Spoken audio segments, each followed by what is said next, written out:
जी बेटा start.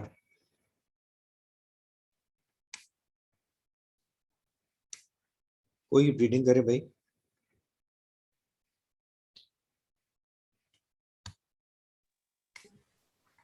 Sir, may I? जी please start.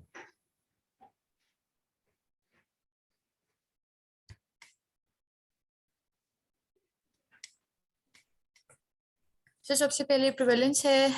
Cohn and McFarlane stated that about 7% of school-age children experience continuing voice disorders.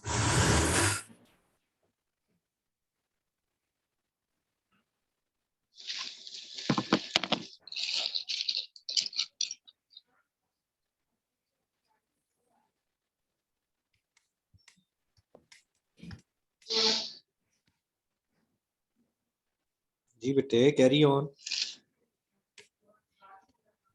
Ji sir. Leacock and Drape 1996 looked at primary school children and found that 10% of them at the time of examination had dysphonic voices related to laryngeal or resonance disorders. तो sir जो first one है उसमें बात की गई है school as children की, जो स्कूल गोइंग होते हैं बच्चे, उनमें 7% कॉन्टिन्यूइंग वॉइस डिसऑर्डर्स की प्रिवेलेंस है कि वो एक्सपीरियंस करते हैं इस चीज़ को.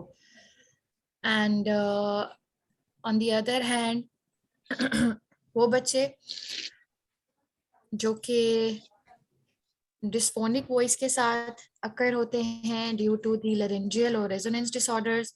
अब इसमें से मल्टीपल रीजंस हो सकती हैं. अगर उनको वॉइस रिलेटेड इश्यूज आ रहे हैं तो वो इस वजह से आ रहे हैं कि जो बच्चा होता है स्कूल एज का, डेफिनेटली उसकी एक स्कूलिंग स्टार्ट होती है, उसका इन्वायरमेंट जो है वो चेंज हो रहा होता है. तो इन्वायरमेंट की वजह से बहुत सारी चीज़ें ट्रिगर करती हैं जिसकी वजह से वॉइस डिसऑर्डर्स बच्चों में भी देखने में बहुत ज़्यादा मिल रहा है.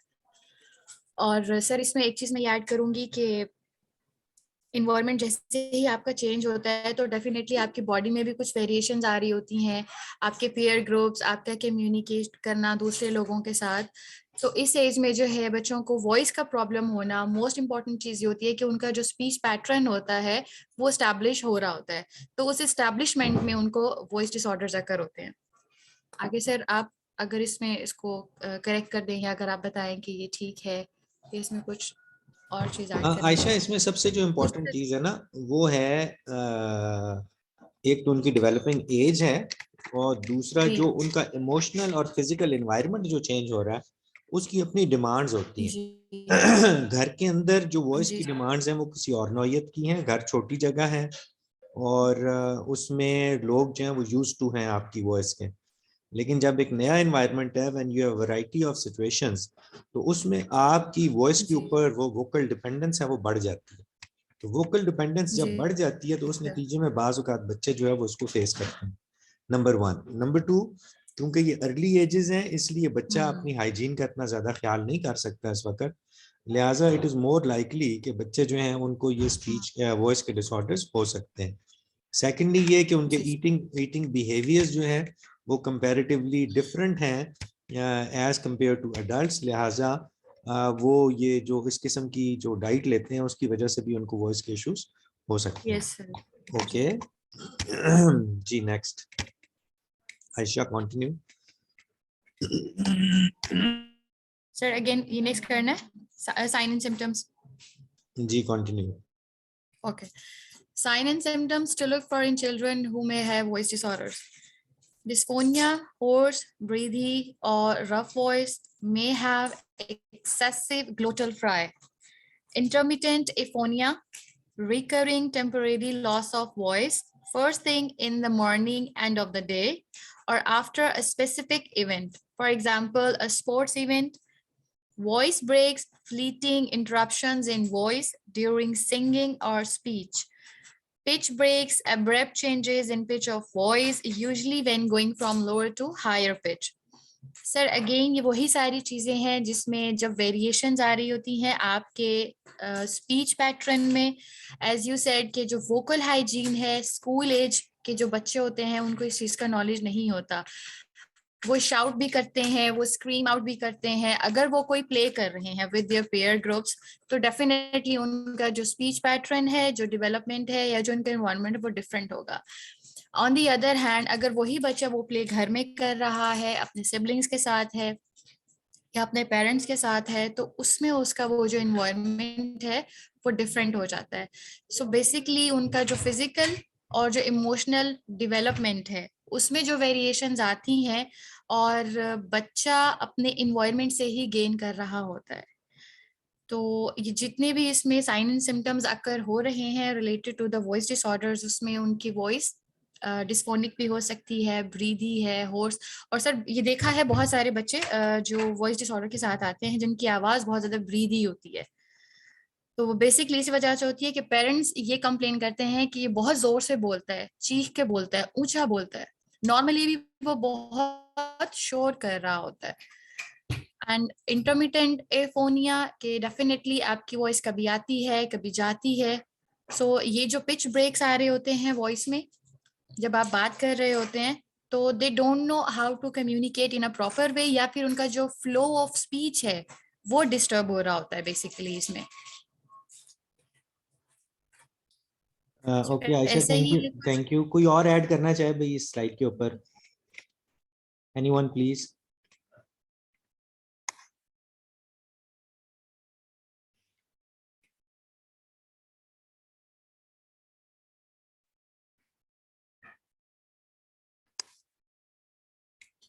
अब एक सवाल जो जहन में आता है बार बार वो ये कि देखें, वॉइस डिसऑर्डर्स तो हमने पढ़े, और वॉइस डिसऑर्डर्स हमने पहले एडल्ट्स की सूरत में पढ़े, लोकलाइज्ड फैक्टर्स की सूरत में पढ़े, एक्वायर्ड कंडीशंस में पढ़े।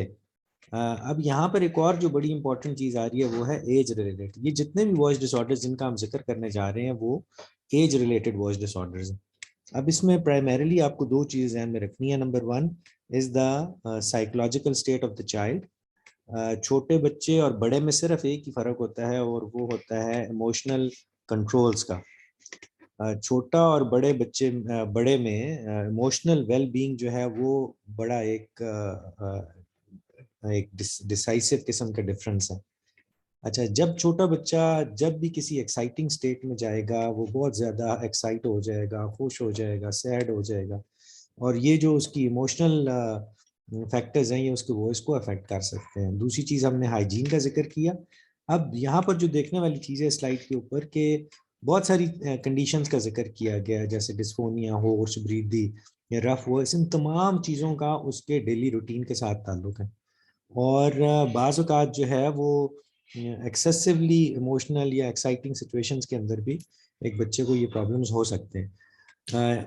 All in all what we need to see is के छोटे बच्चों और बड़ों में एक चीज बड़ी कॉमन फर्क जो नजर आ रहा है वो ये आ रहा है कि वहां पर ऐसे फैक्टर्स थे जो लोकलाइज्ड फैक्टर्स थे, जो लीजन के साथ ताल्लुक था, जिनका अब्यूज के साथ ताल्लुक था। यहाँ पर भी अब्यूज है, लेकिन ये abuse is comparatively different as compare to that.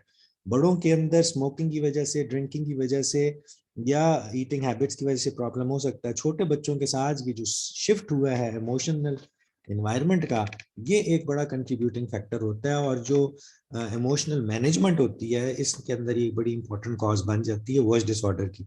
तो अब अब जो चीज देखने वाली है वो ये देखने वाली है कि जब मैनेजमेंट का जिक्र किया जाएगा तो मैनेजमेंट के लिए बड़ों की मैनेजमेंट स्लाइटली डिफरेंट है एज कंपेयर टू चिल्ड्रन।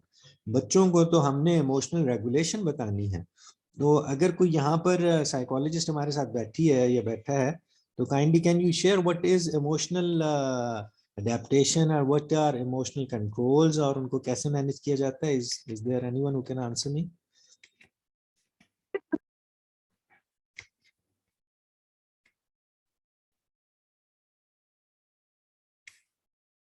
अपना माइक ऑन करके बोले जो भी बोल रहा है।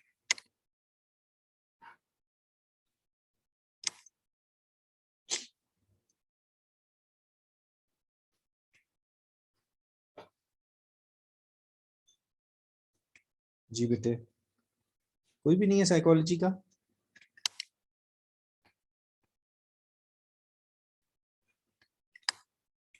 तो ये ग्लव्स लिख लीजिएगा, इमोशनल मैनेजमेंट, और इसको जरा स्टडी कीजिएगा इमोशनल मैनेजमेंट क्या है बच्चों के लिए। Because this becomes a leading factor, और उनकी जो हाइजीन फैक्टर्स हैं वो दूसरी चीज़ है। तो हमारा जो ट्रीटमेंट का प्लान भी होता है वो भी यही होता है कि हम इनकी हाइजीन के ऊपर काम करते हैं, हम इनके इमोशंस को मैनेज करने की कोशिश करते हैं, इन्हें अपने इमोशनल मैनेजमेंट के लिए स्किल्स डेवलप करवाते हैं, जिससे ये अपने वॉइस के ऊपर बेटर कंट्रोल कर सकते हैं। सेकेंडली जो चीज़ देखने वाली है हमारे पास, कि जब भी एकेडमिक स्टार्ट होती है छोटी क्लासेस के अंदर, it is usually based upon verbal clues and verbal cues. अब यहाँ पर बच्चे की एक रिक्वायरमेंट आ जाती है कि उसने खास लेवल ऑफ लाउडनेस अचीव करना है, लेवल ऑफ आर्टिकुलेशन अचीव करना है, language level of vocabulary achieve करना है। तो ये उसके ऊपर एक एडिशनल कुछ प्रेशर्स हैं जिसकी वजह से बच्चा जो है अपने इमोशंस को समहाउ जो है वो हो सकता है कि वो डिस्टॉर्ट कर दे। लिहाजा इन तीनों चीज़ों को आप अपने जहन में रखिए और think over these lines, how are we different from, how are these children different from adults, etc. जी, anybody else? आयशा के अलावा कोई पढ़े हुई?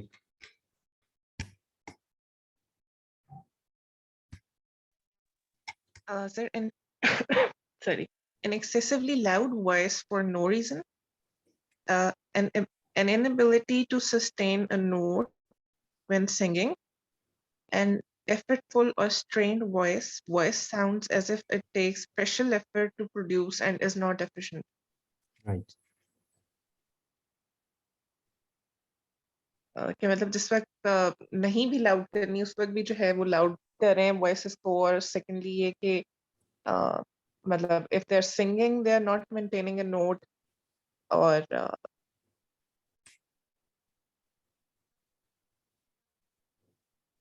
तो हफ्सा यहाँ पर एक और बड़ी इंटरेस्टिंग चीज है ना, वो है रिमेम्बर sir. हमने जब लैंग्वेज के वो पढ़ी थी, लैंग्वेज को हमने क्लासिफाई किया था, तो उसमें हमने प्रोसोडी का जिक्र किया था।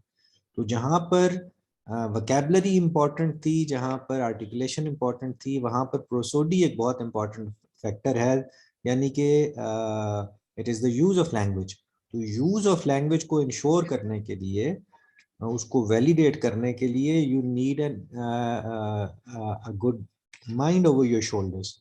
तो लिहाजा वो चीज़ चूंकि अभी बच्चे में इतनी सलाहियत नहीं आई, उसका एक्सपोजर इतना ज़्यादा नहीं हुआ, सो ही माइट बी ए प्रोसोडिक, और उसके नतीजे में वो एक्सेसिव यूज करेगा, जिसकी वजह से he'll strain his vocal cords, और वो फिर टायर हो जाएंगे, इन्फ्लेम हो जाएंगे, और जो वो करना चाहता है उसकी एफिशिएंसी मुतासर होगी। सो एफिशिएंसी से मुराद ये है कि इफेक्टिव यूज ऑफ समथिंग। सो जब हम कहेंगे कि बच्चों की वोकल एफिशिएंसी कम हो गई है, इसका मतलब ये है कि the way he should have used his vocal cords is somehow compromised, और अब वो इस कंडीशन को ज्यादा सस्टेन नहीं कर पा रहा। ओके, आगे चलें अफजा। Yes sir. उसके बाद है causes of childhood voice disorders, voice strain and nodules, stress to the larynx, specifically the vocal folds. This is referred to as vocal abuse.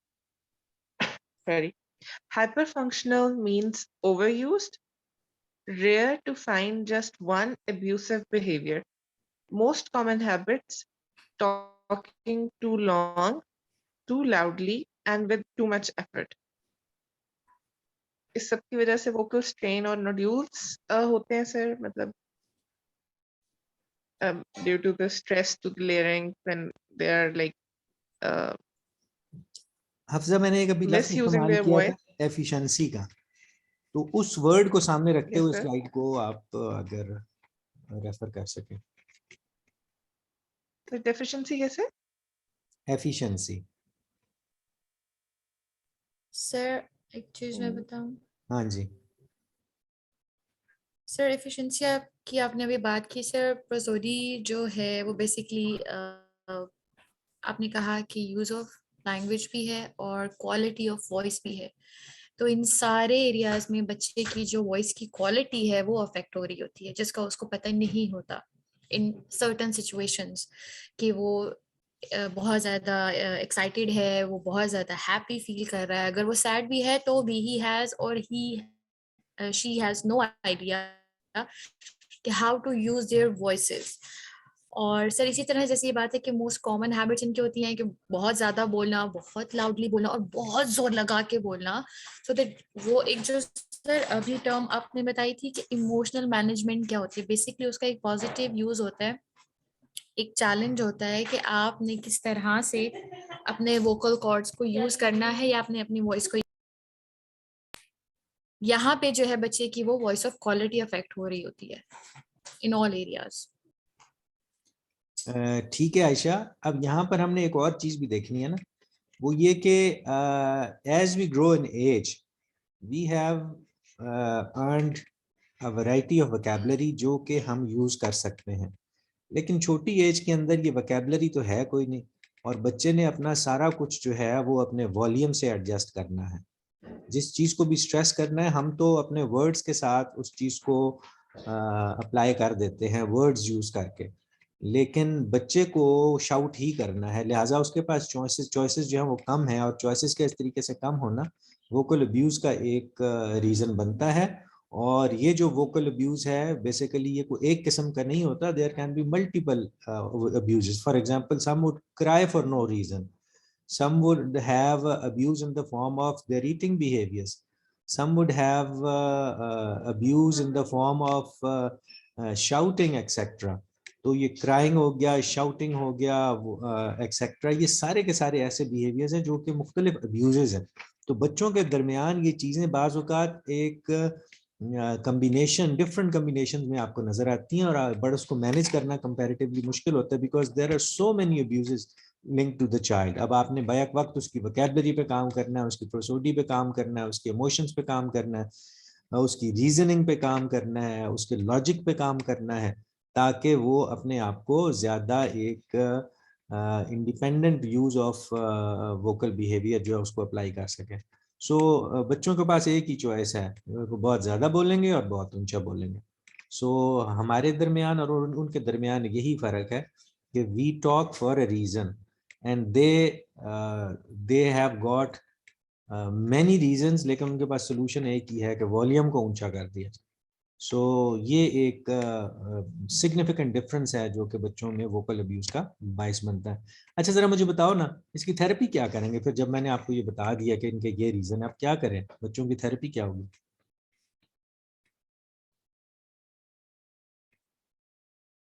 सोच के बताएं।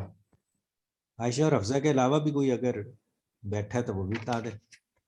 सर मैं सादिया मुनीर में भी यही क्वेश्चन करने लगी थी, क्योंकि एक बच्चा था पहले, मतलब इंस्टीट्यूट में जाती थी, वो एडीएचडी था। तो मतलब पहले वो वैसे नॉर्मल होता था, मतलब अगर उसको कोई काम करवा रहे हैं या मतलब इस तरह से, लेकिन जब वो अग्रेसिव होता था तो वो बहुत शाउट करता था, और फिर उसको ऐसे कफिंग होनी या मतलब ब्रीदिंग उसको प्रॉब्लम होनी, इतना ज्यादा शाउट करने के बाद। तो फिर यही चीज मैं भी पूछने लगी थी कि इस चीज को फिर हम इस तरह से इसको कैसे ओवरकम कर सकते हैं?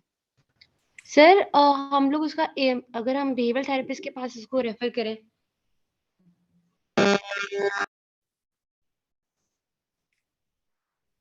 जी रोमा। सर उसकी सर मैं कह रही थी कि अगर हम उसको एबी थेरेपिस्ट के पास रेफर करें, या उसकी एनर्जी जो है हम उसकी डिफरेंट एक्टिविटीज में इंडल्ज करवा के खत्म करवाएं। Okay okay, so you need to have multiple angles to consider. Yes sir. अच्छा करते हैं बात। जी सारा। Sir, I have a question. My daughter is 8.5 months old, and she screams whenever she's excited or she's hungry. So I have asked this question from her pediatrician, and he said कि बच्चे ऐसे ही करते हैं, ठीक है, but sometimes जब वो बहुत ज़्यादा scream कर रही होती है तो फिर मुझे थोड़ी परेशानी होती है कि ये क्यों चीख रही है। तो is this a form of vocal abuse? पहला क्वेश्चन ये। और दूसरा ये कि जो लेमैन लोग हैं वो ये कहते हैं कि ये बोलना जल्दी शुरू कर देगी। तो like what is the link between her screaming and early speech? 8.5 months? Ji sir, 8.5। अच्छा मुझे सिर्फ ये बता दो, how else she can express herself? She smiles, she gets excited.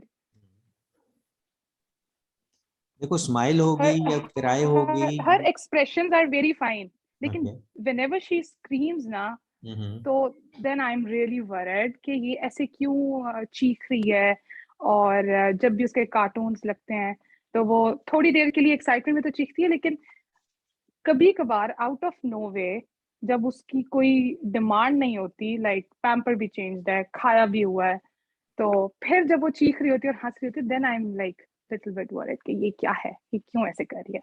तो उसके पेडियाट्रिशियन ने कहा कि वो he smiled and he said कि बच्चे ऐसे ही करते हैं, लेकिन being a Is she speech your first therapist, child? या first time, You learn he is next like time. This is first baby syndrome. You Sir, learn next time. can I add something? जी Roma. Sir actually ना इसमें ये भी होता है कि parents कभी कभार इन चीज़ों को ना रीइंफोर्स कर देते हैं। बच्चों ने चीखा, आगे पेरेंट्स ने उनको रिस्पांस दे दिया और उन्हीं के हक में रिस्पांस दे दिया। तो सर ये लर्न भी होता है कि बच्चे जानबूझ के चीखते हैं कि ताकि मम्मा जो है वो हमारे चीखने को कंट्रोल करने की जगह जो है हमें चीज़ें प्रोवाइड कर दें। सर ये भी तो होता है, सर ये लर्न भी तो है ना, तो हम इसको अगर खत्म करवाएं। बेटे देखो रोमा एंड अदीला, बात पता है क्या है? बात ये है कि जब आपको स्पीच डेवलपमेंट पढ़ाई गई थी तो आपको ये बताया गया था कि these are the earlier communication styles that the child can have, ठीक है। अब उसमें वोकलाइजेशन भी है, क्राइंग भी है, शाउटिंग भी है, etcetera etcetera. So this is what language is, these are the language precursors, और with time and as the child will certainly have more avenues जिससे कि वो एक्सप्रेस कर सकता होगा। लेकिन at this point of time, at age 8.5 months, this is too early to talk on these issues. Rather मैं आपको ये रिकमेंड करूंगा कि आप उस बच्ची के साथ जो है वो talk to her, just put her in your lap and talk to her, spend time talking to her, ठीक है, so that she can understand कि देयर इज अ वॉल्यूम। और एक और भी चीज होती है, वो ये है कि टीवी आप लगाते हैं किस वॉल्यूम पे यूज करते हैं, आप उससे किस वॉल्यूम पे बात करते हैं, आप क्या उसके थ्रेशहोल्ड जो हैं वो मेंटेन कर रहे हैं। सो वो उन्हीं चीज़ों को एडजस्ट करती चली जाएगी। Usually parents who are loud speakers may result in such kind of a behavior, but Adila can't say anything much on this because ये जो आप रिपोर्ट कर रहे हैं, I'm not sure if you are either reporting it in the right way or not. Maybe we can have a video and we can talk on these things. But anyways, Adila, you want to Ruma, you want to add something, or otherwise हाथ नीचे कर ले बेटे। Okay, let's move forward. तो मेरी class में 4 लोग तो माशाल्लाह जाग रहे हैं। Okay, let's see, is there anyone else? तो 5वां भी है जाग रहा कोई? आयशा, हफ्सा, अदीला, रूमा के अलावा? Yes sir. सर मैं भी हूँ सादिया। सादिया भी जाग रही है, अच्छा जी। तो पढ़े सादिया फिर। हम जाग रहे हैं, सुन रहे हैं। जागना और सुनना नहीं होता ना, पार्टिसिपेट करना है आपने। जी सादिया बेटा, ऊंचा पढ़ना है बेटा। ठीक है। Talking and singing in excess, for example in school play, concert, core, shouting in the playground against background noise, overusing the voice when sick, or cheerleading, overusing voice when emotionally upset or tired. इसमें यही है, मतलब बस इसको sum up करें, it's जैसे very हम simple पहले स्लाइड। वोकल के यूज का मतलब करें। Okay. Glottal attack, use of forceful voice can really damage vocal fold. Coughing and loud forcefully sneezing, children who do not reset voice बस when they पुत्र, have sore बस एक throat, second Sadia, asthma एक or second post-nasal drip. Sadia, इनको हम सिर्फ ये वही बिहेवियर्स है जो हम कई दफा पढ़ चुके हैं। दीज आर सर्टेन बिहेवियर्स जो कि बच्चों में नजर आते हैं, और ये वो चीजें हैं which will lead them to develop nodules and etcetera, और उसकी दीज आर द थिंग्स जो कि उसको वोकल हाइजीन को मुतासर कर रही हैं। So one should be concerned about it. अच्छा, बिल्कुल इसी तरीके से अगली स्लाइड पे भी यही 4-5 चीजें लिखी हैं। Grunting, throat clearing, making sounds, effect on character voices, dryness, restricted. अब इसकी बच्ची तो 8 महीने की थी, लेकिन आप जरा गौर करें कि कुछ बच्चे ऐसे भी होते हैं जो फिर कार्टून पे बैठे रहते हैं, then they mimic like a cartoon. जब कार्टून की तरह बोलना शुरू करते हैं तो they put extra pressures on their vocal cords, try to sound like the character they are copying, इस वजह से भी ये कंडीशन हो सकती है। बाज़ औक़ात बच्चे जो हैं, छोटे बच्चे जिनको ईटिंग स्वॉल्विंग के इश्यूज होते हैं, खाना नहीं खाते हैं, उनके जो कोई स्वॉल्विंग के कंसर्न्स हैं, तो इस सूरत हाल में भी ड्राइनेस हो सकती है, कोई इलनेस हो सकती है, उसकी वजह से ये हो सकता है फ्लूइड की सफिशिएंसी कम हो, सफिशिएंट ना हो फ्लूइड इनटेक, तब भी ये सारी चीज़ें हो सकती हैं। तो मैं इसलिए पढ़ रहा हूँ कि ज़रा हम इसको थोड़ा सा आगे चलें। जी बेटे सादिया कंटिन्यू करो। Children at risk for voice disorder may have one or more of the following: families with loud voice habits, chronic asthma or allergies, frequent upper respiratory tract infections, gastric refluxes, affective disorder, ADD, hyperactivity or temperamental personality behavior problems, excessive stress or tension in child's life, internal, external or interpersonal factors, loud outgoing competitive personality with tendency to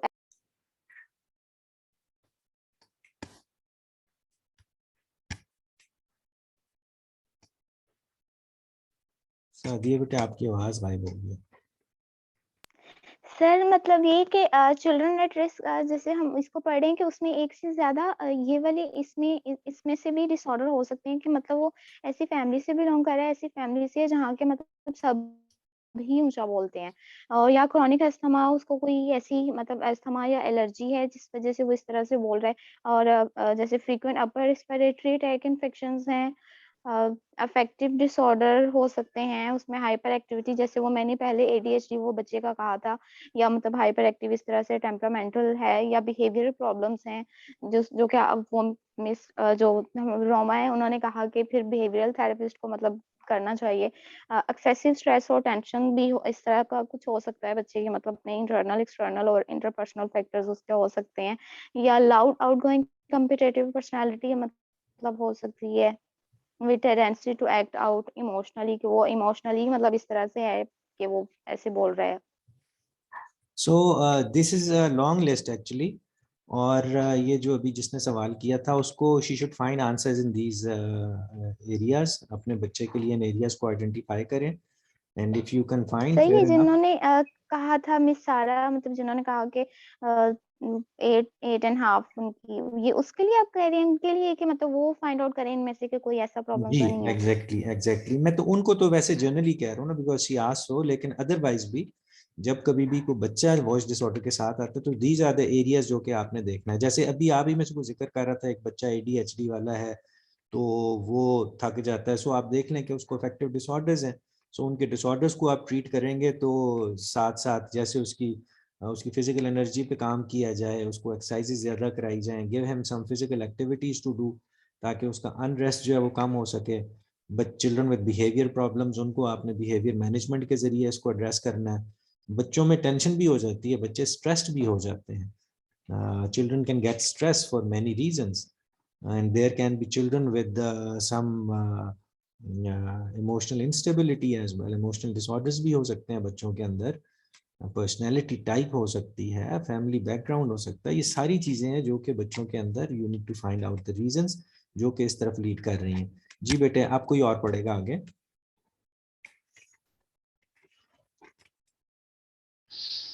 ji sir, treatment for voice disorder.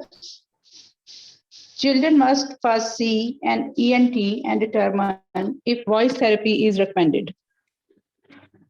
And मतलब ENT के पास पहले recommendation continue करें, no don't explain आप कीजिएगा जी, please explain आप कीजिएगा, मैं reading करती हूँ. Record details, case history, child early developmental history, family relationship, ways disputes are resolved, behavioral management and relationship, health history, child personalities. इस टाइप की सारी histories में, and aim of therapy is to teach a healthy, non-abusive voice production pattern, educate child and family about nature of problem, symptom, cause and risk factor, explain normal anatomy and physiology of larynx in relation to child pathology. जी sir. Okay now अब आप बताएं ना इसमें क्या समझ आई आपको।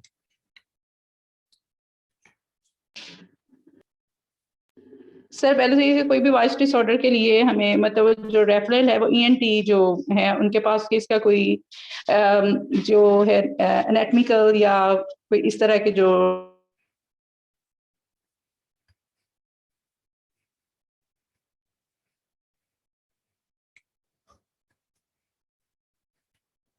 History जैसे अभी हम डिस्कस कर रहे हैं इस आज के उसका कोई बिहेवियरल ऐसे अब्यूजिव बिहेवियर ऐसे हो सकता है लाउडनेस का या कोई एक्सेसिव यूज ऑफ वॉइस का या इस तरह की कोई और चीज उसके बैकग्राउंड में रिलेशनशिप फिर उसकी जो है वो भी बहुत बॉदर करती है कि लोग उसको कितना लिसन करते हैं या उसकी नीड्स को कितना अंडरस्टैंड करते हैं या उनके घर में जो है उस कैसा एटमोसफेयर है लाउडनेस का है कि नहीं।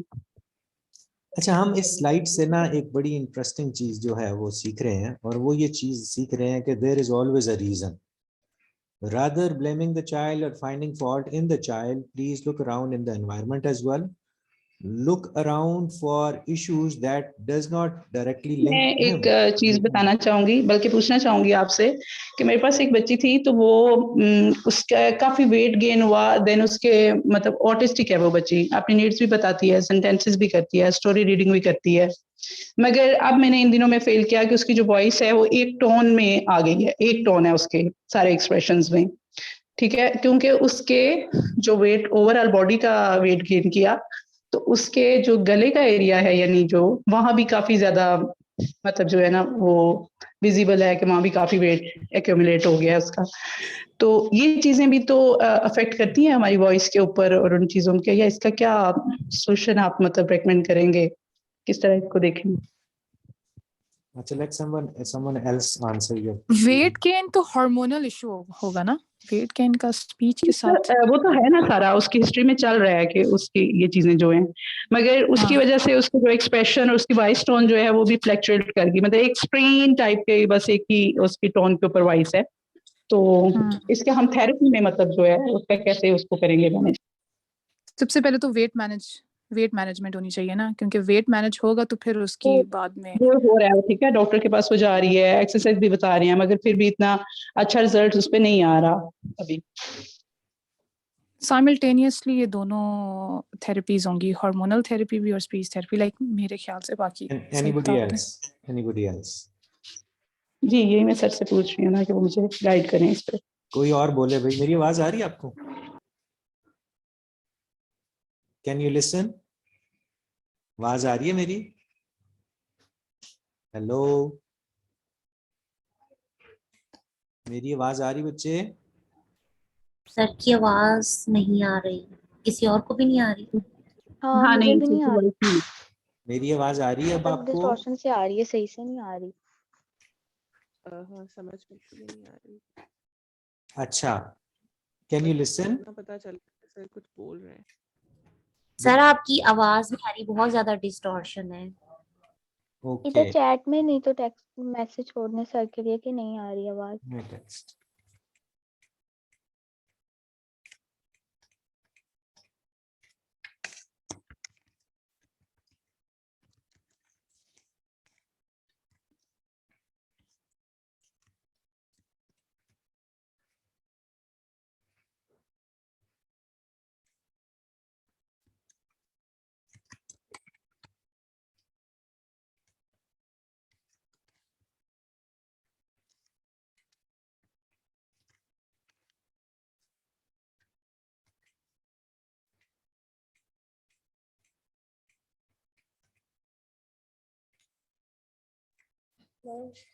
जी बेटे, अब आप सुन सकते हैं मेरी आवाज?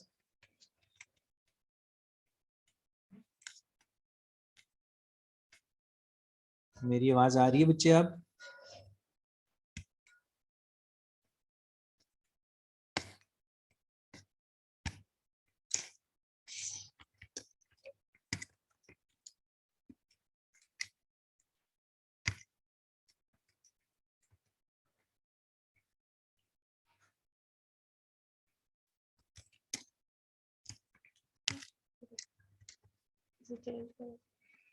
Everyone.